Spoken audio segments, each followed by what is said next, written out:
What's going on, guys? This is Jay, and today is Saturday, June 20 of 2020. 320s, there we go. So, what are we doing today?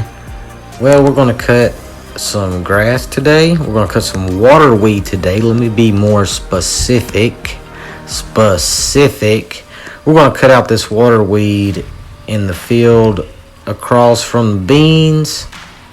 Well, across the road from the corn, beside the beans.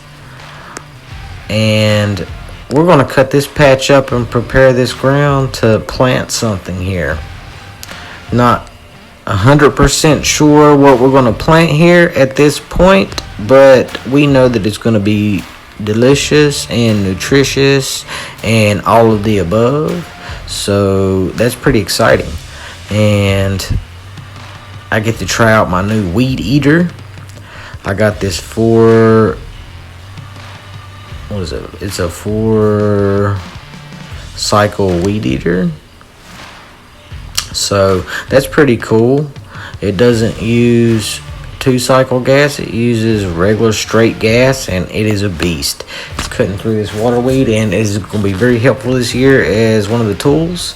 And while I am cutting this field, the rest of this field, until I quit, Sky started using the tractor to cut this field.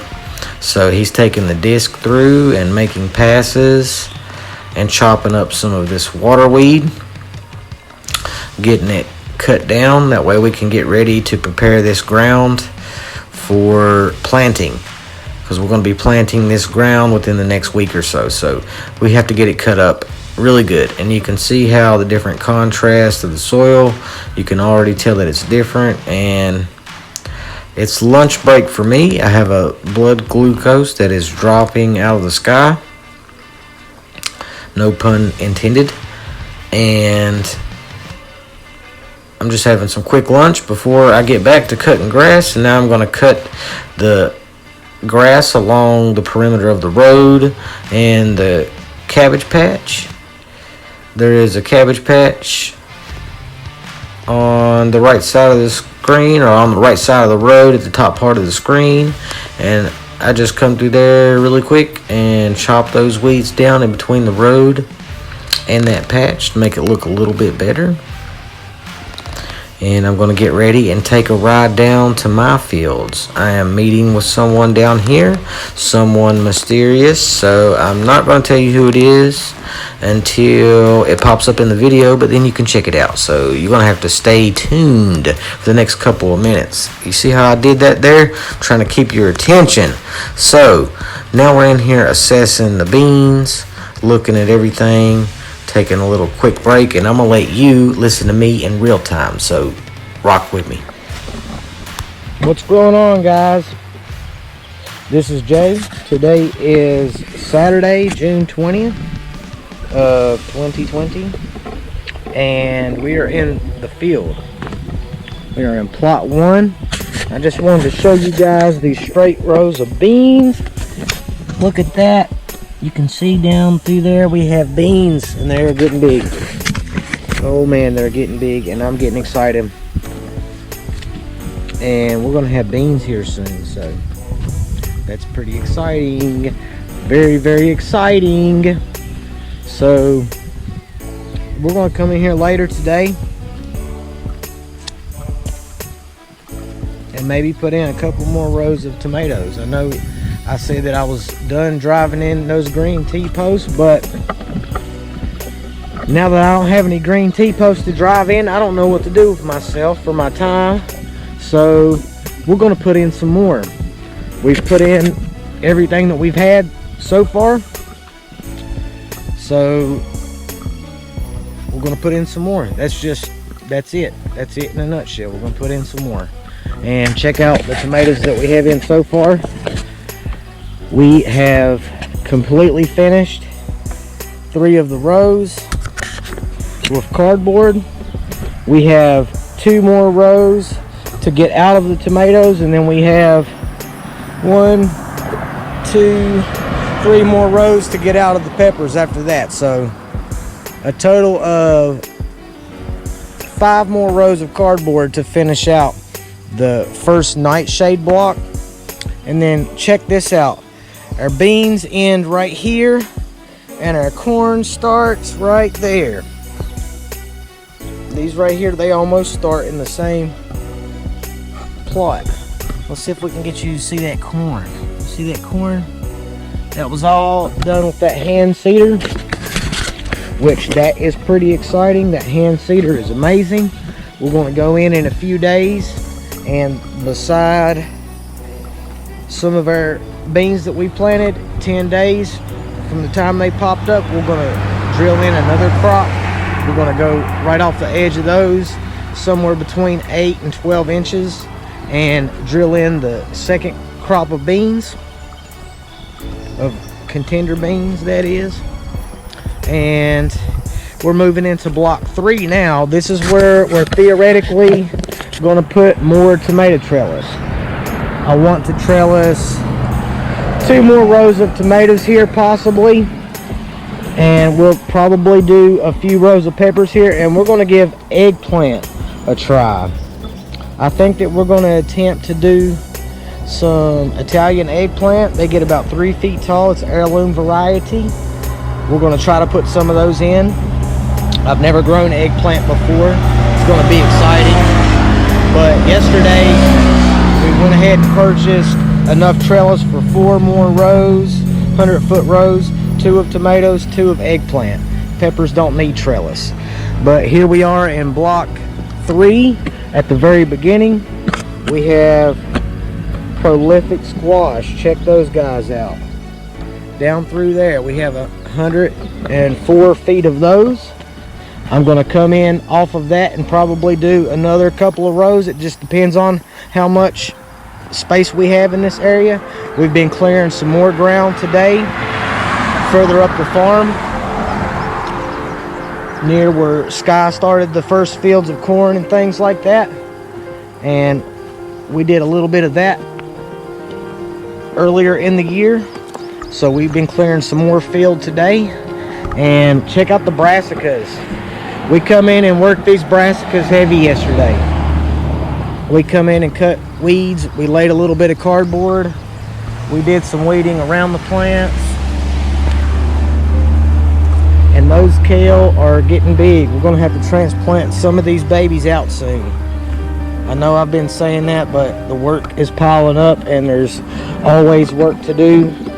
So we're doing what we can down here, getting what we can done. We're going to come in here and treat these plants with a little bit of neem oil. I've been seeing a little bit of damage from bugs, but that means that they must be tasty because the bugs are loving it and I'm loving it too. So we're still walking through these brassicas. I can't believe how well these brassicas are doing. We have more cardboard out here to lay. Now we're getting near the end where these are Brussels sprouts. We've got some Brussels sprouts going on. It looks like a good guy in there. So we have some bad bugs that are eating up a few of the plants. We have some good bugs that are eating up the bad bugs. So we're getting a full spectrum of the environment out here. It's pretty amazing. If you'll check this out, this is our squash patches. These are crimson sweet watermelons. These over here are crookneck squash, the second planting of crookneck squash. And as we get further down on this end, you can see our cucumbers along the fence over there. I'm going to take you around the back and we'll swing around that side and check it out. And as we get further on this end, we have pumpkins over here. We have pumpkins on this side, and right here in the front we have acorn squash.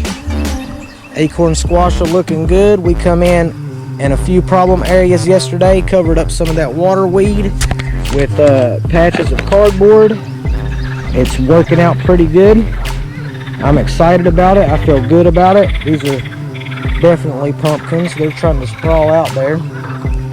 And here's the first crookneck we put in. We only had enough for 4 heels, so we put in our first heels of crookneck squash. I'm still only seeing male flowers, but we'll be looking for the female flowers with the squash on the end. That's pretty cool. I didn't know that you had different types of flowers. And what I can do right now, I can show you what the different flowers look like as an example on our cucumbers, because cucumbers do the same thing. They make male and female flowers, and the female flowers are the ones that are going to make fruit. Check this out. Let me take you in here. If you'll see right here, this is an example of a male flower. It has a rounded bulb on the end. There's no cucumber or melon attached. Look at this small cucumber, guys. That thing is growing. It's got me excited down here. Let's put him through here and get him climbing up this trellis here. Let's see if we can maneuver it in there. There we go. Now it's off the ground. Now you'll see right back in there, right here, this was a flower and it has a cucumber on the end. That means that that was a female flower. So that's how you tell the difference in your cucumber flowers. We're going to continue trellising these guys up through here. I'm just kind of weaving them through here and letting them climb. They'll do their thing. And yeah, that's it on the update for this area. When we go back up to the upper part of the farm, we'll show you what it looks like up there, because the corn is getting pretty high. Beans is looking pretty good. We've got some cabbage growing on up there, a couple different things, and we're working out different plans and plotting out different things. We have planted some more sunflowers, so they're coming up and looking beautiful. We've been doing a lot of maintenance today, cutting grass and clearing fields and whatnot. But I'm gonna kick you back into a time lapse, try to keep it short and sweet, but that's what we got growing on right here in the beautiful land graph of McDowell County, West Virginia, on this beautiful day of June 20th. And yeah, did I mention it was a Saturday? Let's see, what else can I give you? It's also 11:11 a.m. so that's pretty exciting. We've been out here since 7:30. Well, you know, getting prepared and everything since 7:30. It's nice and cool out here today. It's probably in the upper 70s, not too hot. Overcast sky, not too many rays of sunshine coming through and burning us up, but keep rocking it with us. And until I come on the video again, or until something happens, stay safe out there and keep checking us out. Can you dig it?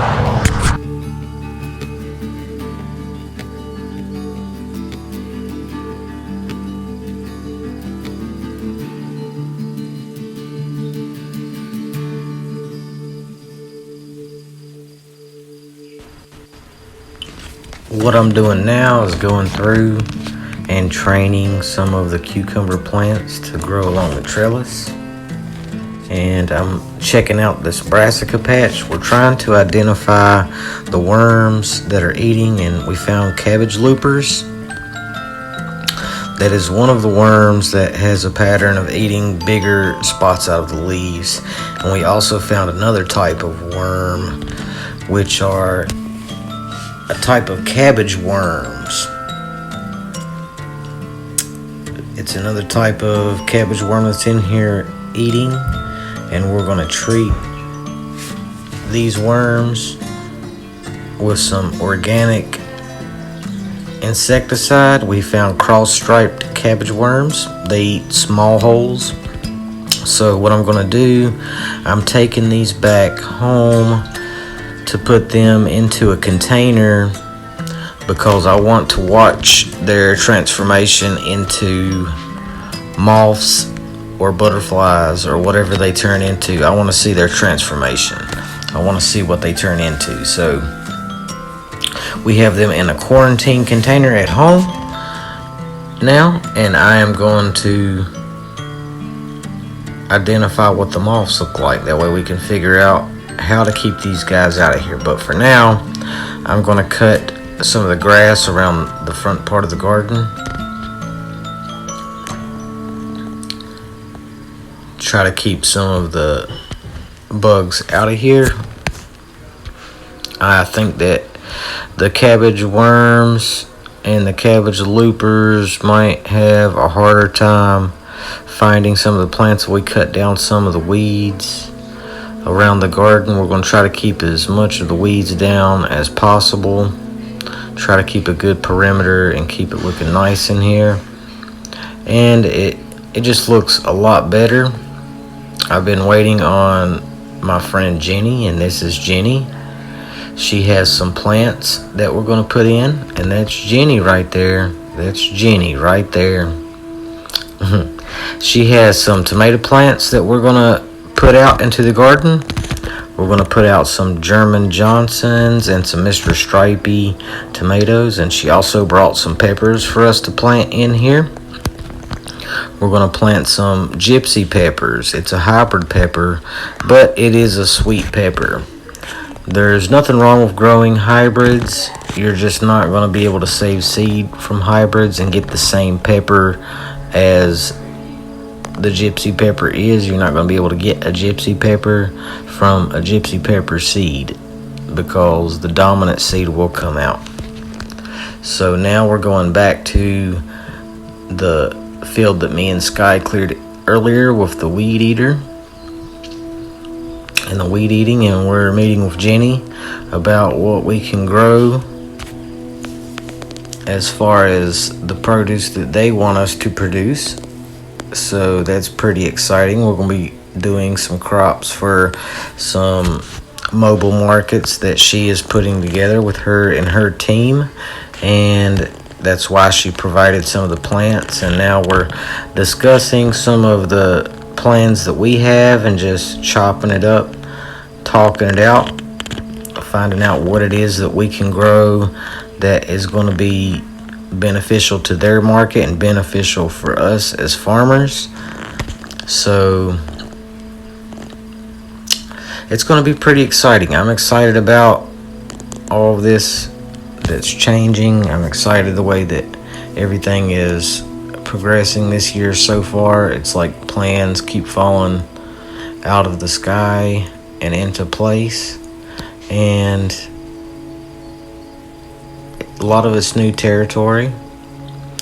So Sky has been cutting up the field that we just cut the weeds out of, and I'm going to continue to go around with the tractor and cut it up further, because right now the water weed that was growing in here that we cut down with the weed eaters earlier, it's pretty thick in this area, so we want to really chop down into the dirt to get the roots.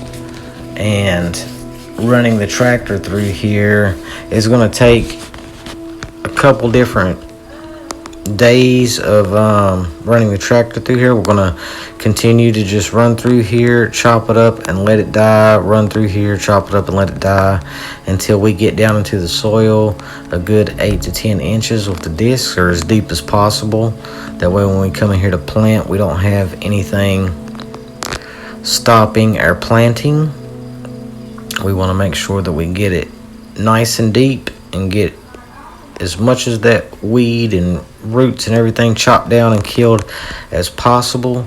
That way we're not fighting it later, and we're getting as much done with as little effort as possible, because we do a lot as farmers trying to fight the weeds and make sure that bugs and insects aren't killing and eating our plants, and just a number of different things. There's fungal attacks on plants, and it's all part of preparation, learning how to prepare to grow food on a larger scale, learning what to do.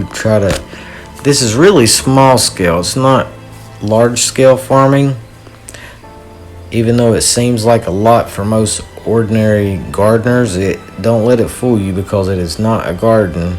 Difference in a farm and a garden is, in a garden you're going to get what you put in. On a farm, you're either going to get a lot more or a lot less. It's make or break it. When a farmer goes to work, it's not an option to fail because you have a lot invested, so you're going to do whatever it takes to make sure that your crops make it to success. And there has been quite a bit of failures on my own part this year. It's a steep learning curve, and I've been enjoying it.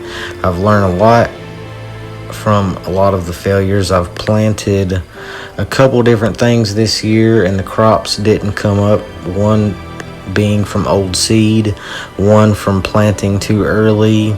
Another time I planted cucumbers and the temperature of the soil was too cool for the cucumbers to survive.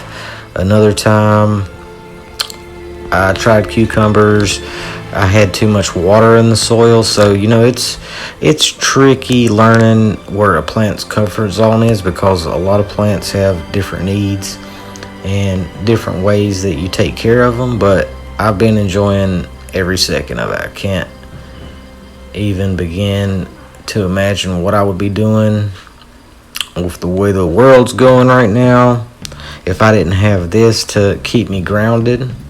I think that it's important, not because of